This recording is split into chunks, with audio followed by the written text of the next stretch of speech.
Episode of the Everblack Podcast is brought to you by Death Wish Hot Rods and Customs. Check out their Instagram for all their new t-shirts, caps, beanies, cups, and the all-new Atomic Death lineup.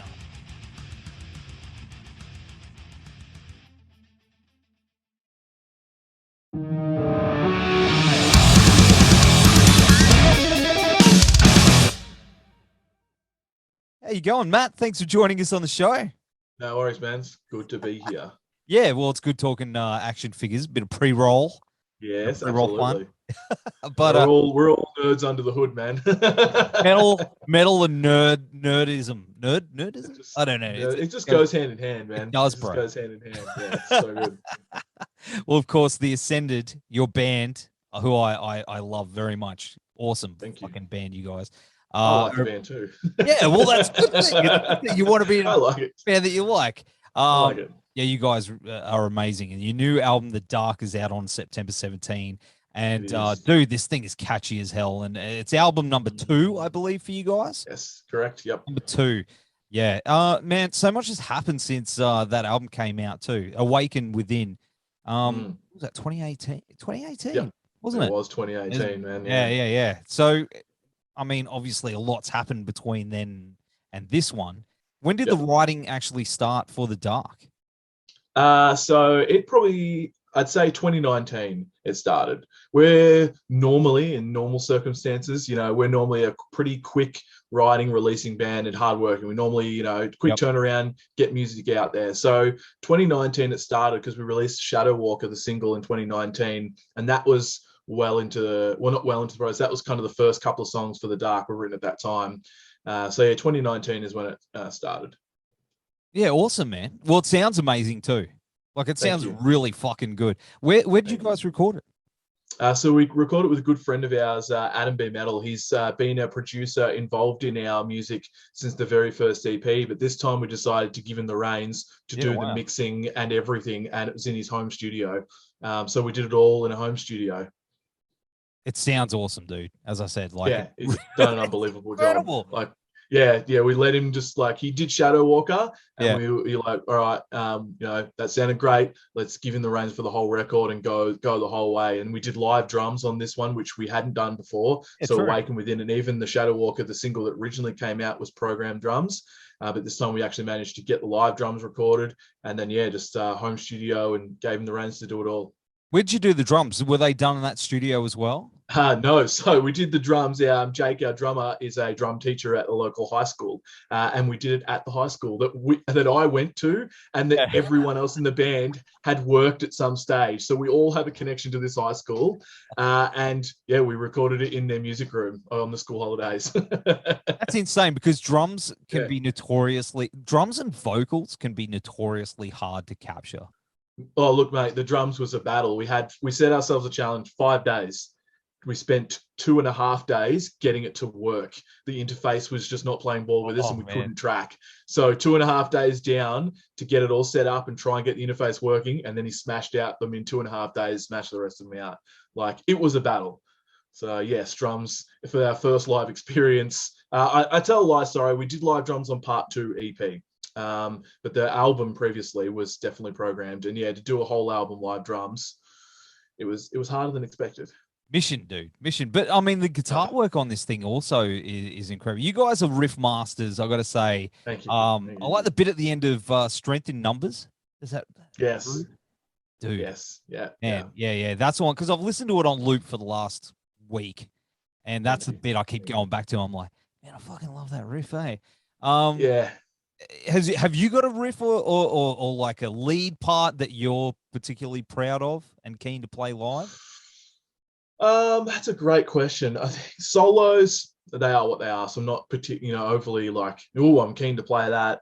I think for me, the thing I'm actually really keen, if we look at guitar wise, probably The Dark. I'm looking forward to playing live, just because some of that lead work in The Dark is really, really cool, and I really like that.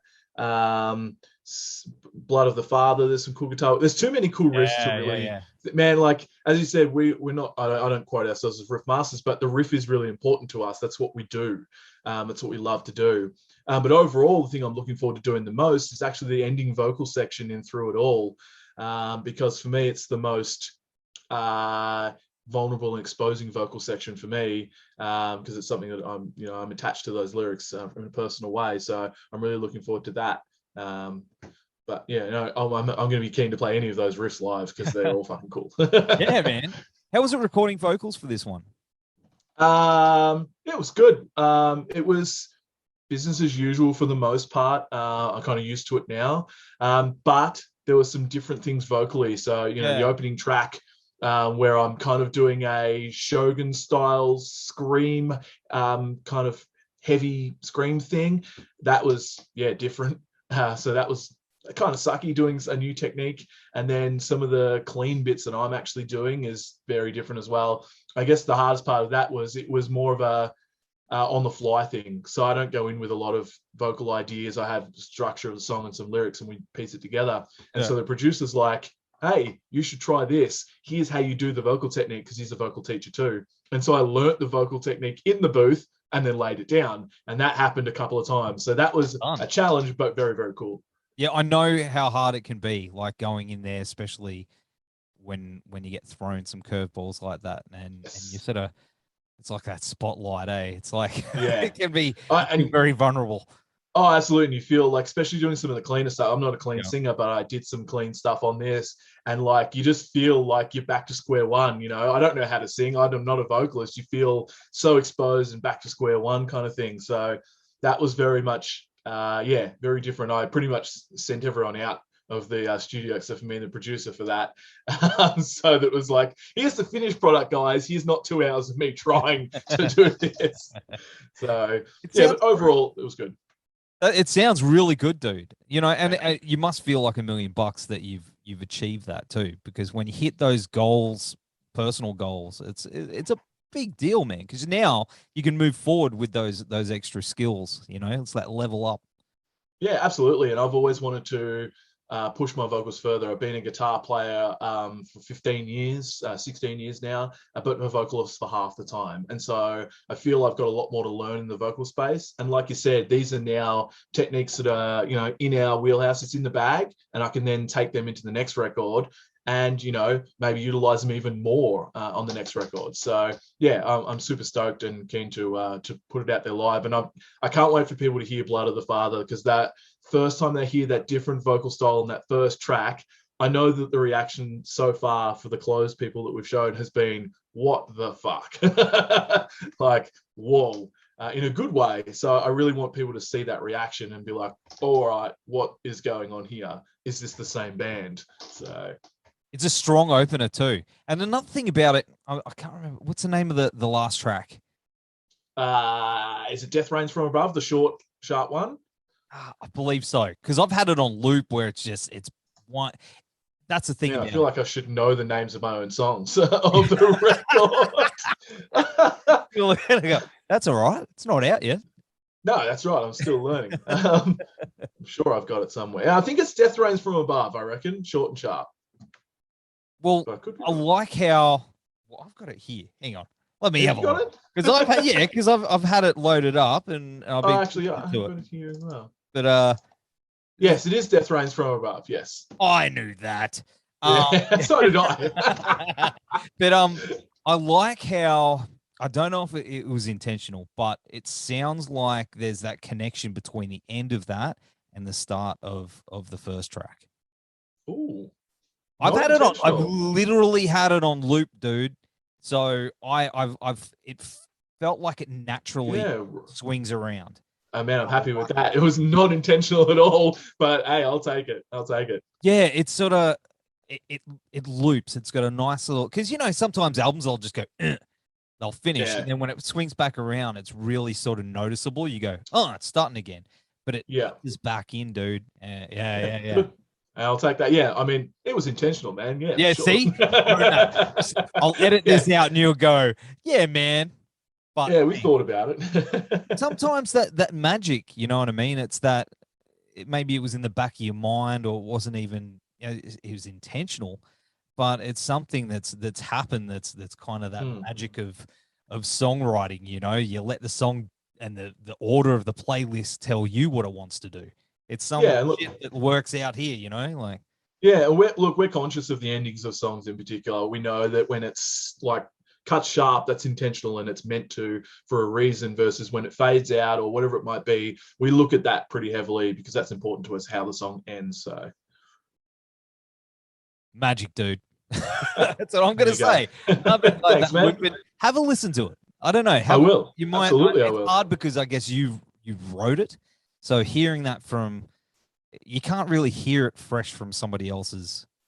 Yeah, I mean, I'm due for another listen. I haven't had a full listen through for probably 3 weeks now. So I'm probably due for another listen. I like to give a bit of distance between it. I don't want to blast it to myself the whole time, because I'll start picking things that I could have done differently. And it's too late now. So yeah. But then again, you might hear that and go, what's this dickhead even talking about? But but that's but you might be just like, man, what's he talking about, the loop? Man, it's there. Trust me, it's there. There, people. And it's awesome. But another thing is, of course, the concept with the runes. How does that play into the overall, lyrical themes and everything going on in there? Yeah. So I guess the rune is a two-part kind of thing. So firstly, it's simplicity. Simply because we wanted to go simple. The Awaken Within was very detailed on the record in terms of the artwork, and we wanted to flip that on its head and go simple. And overall, for the record cycle and for the live show, we wanted one point of reference, so that people see that rune and go, "That's the dark, that's the ascended," and that's what we wanted. So it's nice and simple, something easy to kind of latch onto. Getting deeper into the rune itself, we kind of left it up to the artist, which was Nathan Pye, another local guy and a good friend of ours, and we basically kind of said, give us your vision of darkness. We were going for something when you look at it and you go, that is dark, that is evil. We wanted something that looks sinister. And we think that we've captured it. And overall, that kind of is the general, I guess, vibe for the record. Not to use the cliche, that came from a dark place and stuff like that, but a lot of the songs are, dark in theme. So, yeah. That cover's really powerful, dude. Like when you see the front, cool. It's really quite striking. In regards to that, it's kind of like going into war. That's what I got. Whether that be personal or a metaphor. Was that the idea behind it? We've actually looked at that kind of like after all this was done, is that and you were talking about being riff masters as such, is that we are trying to really market this record and ourselves, which will be coming out in the press release with the album, is that we are going to war on the riff. We're going to the war on on metalcore, if you will, and so there is an element of that as well, and an element of kind of interpreting it the way you want. And that's the other side of it, is that you've interpreted as going to war, and someone else will interpret as something evil and scary. And the whole idea behind that and a lot of these songs is that you can relate to them in your way. And that's the way I wanted it to be, is that you can relate to the dark, for example, can be relatable in so many ways with the lyrical content. And that's the same with a lot of the songs, is that, take what you want out of it. And that's what we want. Looks awesome on merch too. Oh, yes, it does. It does. Look, and that comes down to simplicity, man. Like simple, looks good, it stands out. So yeah, we're stoked with the new line of merch too. If we wore our own merch, we'd wear it 100%, but it's a rule that we have. We don't wear our own merch, but I'd love, none of us would ever do it. And it's something that we actively have, agreed in, that we would never wear our own merch. But that long sleeve white tee looks so cool. It's pretty good. I really want it. But I can't wear it. Maybe after the band's over, I might wear it 5 years later. I've only just started wearing my old band that died 10 years ago. Just started wearing that shirt recently, so it'll be a long time before I get to wear the merch, but it is cool. At least if you got it there, you know what I mean? At least you've sort of you got it. I've got it. I've got one of every shirt we've ever done. I've got it there. So yeah. So are you planning on carrying that rune into future releases and projects and things like that? Is it going to be like this symbol for the band? I don't think so. It's not really talked about, and certainly not the intention at this stage. It's just for this record cycle. I can't see it going into the next record or the next whatever it might be. It might make an appearance as kind of a throwback, because I've got some ideas with some other interesting things for the band that's not necessarily musical or whatever it is, and that will probably feature, but it probably won't carry on. It's not a symbol for the band. It's cool, but I like it. Yeah. Hey, man, I'm looking forward to seeing what you guys come up with next. But, you know, of course, you've got the video for the single for The Dark as well. And, you know, with the dude, he seems like he's trapped in a loop. So where did that come from? I think that was that's just the lyrical theme. And I think when I was writing it, it was, you know, I was going through some stuff myself, but I was never been one to really put that into a song. As I've said many times, to quote Matt Tuck from Bullet for My Valentine, it's manufactured emotion is always what it's been. And that's what Bullet, he's openly said that, you know, Bullet's got some love song and heartbreak songs. Half of their songs are, but he's openly said that it's all manufactured and it's not real. And that's kind of where I've always come up from a lyrical point, except when it came to a couple of these songs where I was actually going through some stuff. But, you know, I didn't want to put it out there as I'm going through this. I want it to be open-ended. And so that cycle is to represent whatever the listener might be going through and not being able to get out of it and whatever it might be. So there's a little bit of, you know, myself in there, but I once again wanted to keep it open-ended. So, yeah. Talking about love songs, that's something I guess I've spoken to another couple of dudes I struggle with. I can't write love stuff. As much as I've tried, it just never. Do you find that? How do you sort of go with that? Once again, man, manufactured emotion. I haven't done one, and most of the songs are actually like, you know, the opposite of that as such. You know, they're from going through the ending of relationships and things like that. But, you know, I'm not saying I'll never write a love song as such, but I mean, I probably would struggle because it's trying to find that balance of being cliche and tacky and keeping it metal. And obviously it's easier to choose those negative subjects in metal. I mean, look at Bullets, a lot of their love songs are actually in the negative side of love. They've got a couple of, you know, upbeat ones, but the negative side of love being breakups or the loss of someone is really their wheelhouse. So I think it is quite hard in our style to do that kind of thing. But, you know, someone out there probably knows how to do it. It's just not me. There's only a couple that I can kind of think of that kind of do, but it is very difficult to do in metal. Hey. I think it's also about that vulnerability and whether you're willing to go to that level. And, you know, maybe a lot of us metal dudes aren't wanting to go that way. Not saying that we've got this hard shell, not the case, but, you know, there is a certain kind of area you play with in vocals, I guess, if you will. But, you know, I could just be talking shit here and someone might be going, I write love songs all the time, and credit to you. No, I feel the exact same way, bro. So, yeah. But of course, you're going to be hitting the road with Desecrator and Harlott for this massive run of shows. I know things are a little crazy right now, but where's the tour at the moment?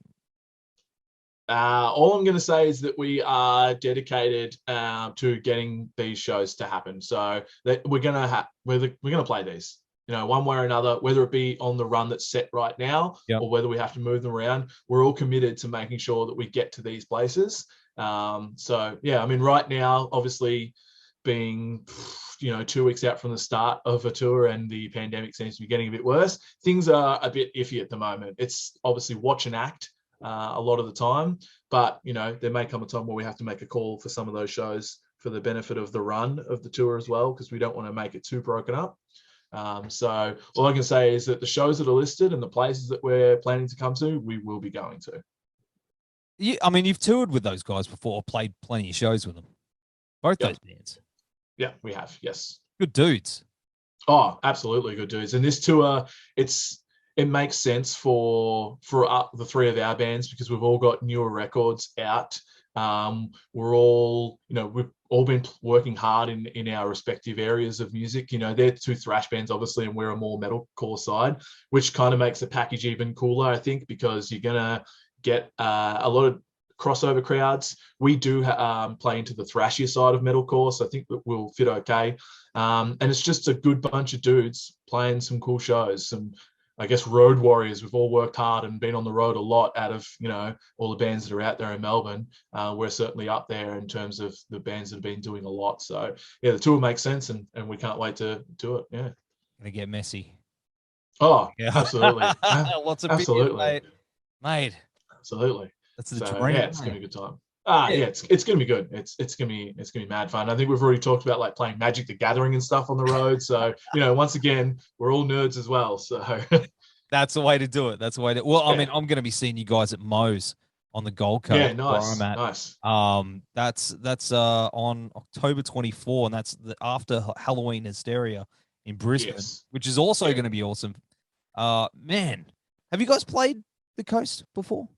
No, we've played Brisbane once or twice, but never got down that far. We went there for a day off, but we never played there. We couldn't line it up. So, and this time, we're expanding out to some places we've never been before, and the Gold Coast has always been one we want to. I mean, it makes sense to fly in there and do the weekend. So, yeah, we're stoked.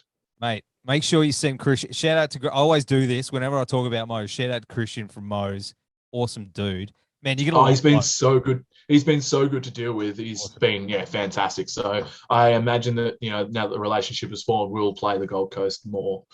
Oh, dude, make sure you send him your big logo, big high res, because they got this big fuck off screen behind the stage, and nice. You can even send your video clip. And man, that's play cool. Behind it, it's quality. It's like that's awesome. Such a sick venue. So yeah, man, we're gonna feel like rock stars. That's the business. It's like when you get photos back, if you get a good photographer for Moe's, man, like it looks massive.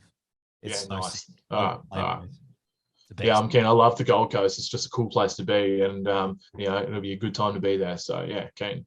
Absolutely. I mean, you mentioned before you've toured the country before.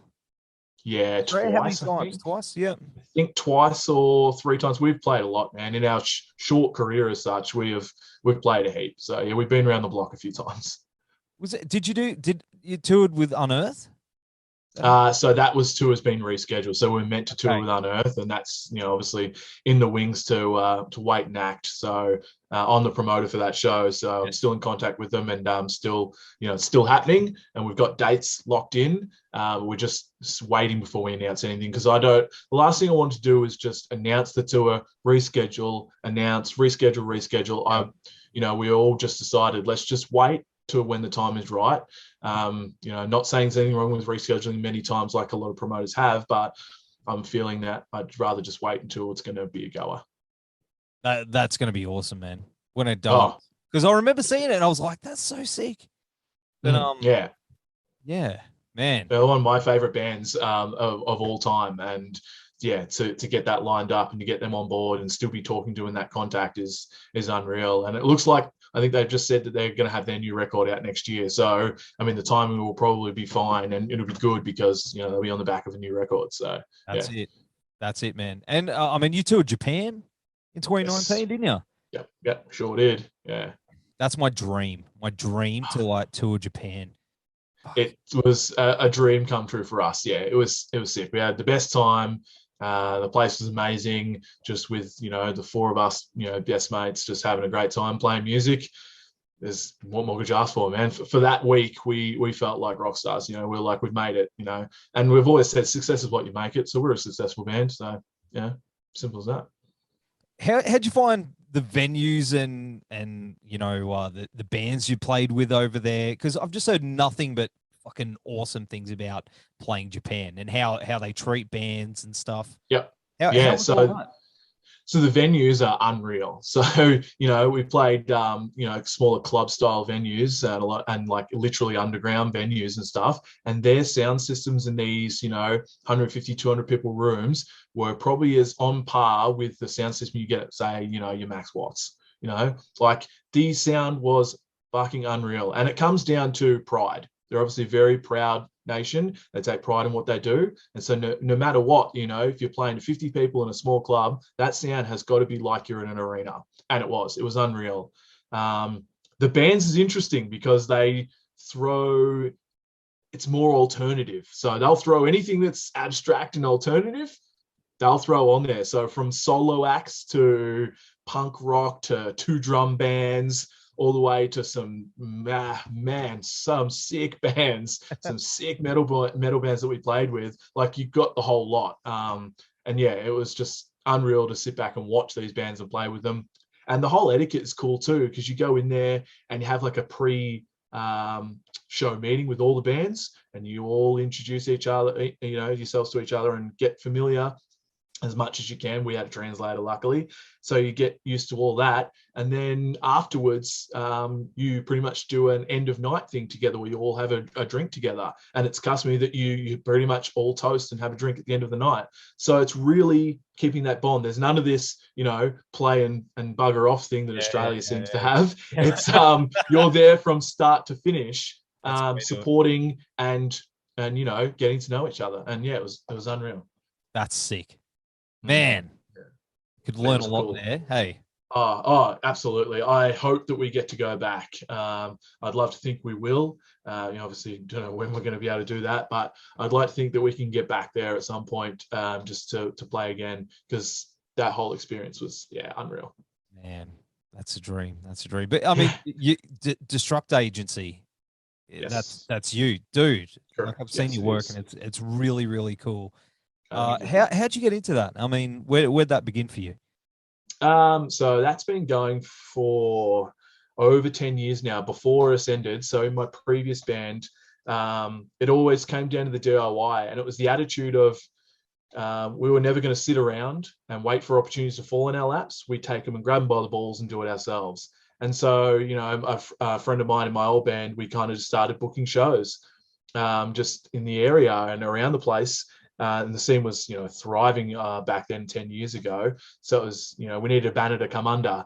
And then Destruct Agency's gone through a lot of changes. At one point, there was 4 of us working on it. And then that's kind of just dwindled back to just me, where it's pretty much how I just run everything out of the Ascended wise. So yeah, I've been in the promoting game for over 10 years. It was just a matter of being able to just do it ourselves. And now that I've been doing it for so long, it's, kind of got a name, got a reputation. A lot of the venues where we're lucky enough to, when we want to tour, we just tour. A lot of bands, have to find shows, and we're lucky enough not to worry about that, because I'm able to do it through the agency. So, yeah. That's awesome, dude. You're doing. And I guess maybe I just don't trust other people to do it for us. No, I definitely know that one. There's some great promoters out there, and everyone we've worked with in general has been pretty good. But at the same time, we play it safe, and we don't want to get screwed over. So it's pros and cons of doing our own booking. But so far it's always been a pro. It's always outweighed the bad. So yeah. Awesome, man. Awesome. Well, what's next for you guys? I know you got the album and the tour coming up. Mm-hmm. What else you got cooking up behind the scenes, bro? Yeah, so we're going to do a vinyl release in 12 months' time. So the plan is to celebrate 12 months of the record. We'll do a vinyl release. As I said in some other interviews and podcasts, is that for this record cycle, which is, I think it's unusual for a lot of bands to do, we're going to do 6 singles on this one. Oh, wow. So yeah, we're going to do probably at least 3, full video clips like The Dark. Embrace the Suffering, which is coming out in 5 or 4 days, is a lyric video. So we'll do a combination of lyric videos and actual video clips, simply because we think that there's at least 6 songs that deserve the limelight, because there's some bloody good songs.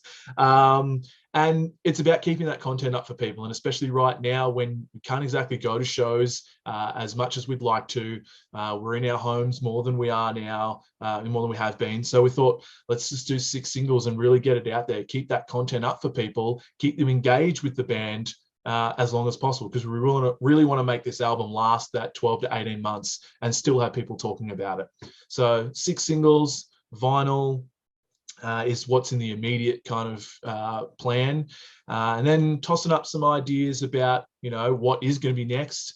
I think we've pretty much come to the conclusion that there will be another record of some description. So there will be, whether it's album 3 or an EP, because there's the Ascended story, which is what part 1 and 2 was made up of. I do want to go back to that. So whether it's an EP or another album, but there will be more music coming from us that's original down the track. So I think there's a lot to look forward to. Considering a graphic novel as well. In the Ascended world. So there's lots of things on the card. So we're not going anywhere anytime soon. I like that idea, the graphic novel, dude. Yeah, it's something I've had in the back of my mind for a while, and I actually want to maybe continue that Ascended story and have part 3 as the graphic novel and not an EP, and kind of, summarize some of these characters, wrap, and, kind of explain the story so far and continue it on. Because I always imagined and had thought that the Ascended world, or what we are as a band, is bigger than the music, and I really want to stamp that by putting out a different product. So I think that at some point, there'll be a graphic novel. Hey, that sounds awesome, dude. Well, thanks for hanging on the show, man. Oh, thank you so much. Is that a Budweiser? No, it's a looks like a Shangy. My favorite drop. Not sponsored. Great beer. Great beer. Cheap but not nasty from New Zealand. Yeah, I don't have a beer, but if I had one, cheers. Yeah. Well, man, thanks for having me, man. I really appreciate it. It's cool, and thanks for help spreading the word of the dark. Yeah, it's good. Of course, and we'll have all the links down here, as I always say. Dude, I will see you at Mo's. Yes, you will. I'm looking forward to it, man.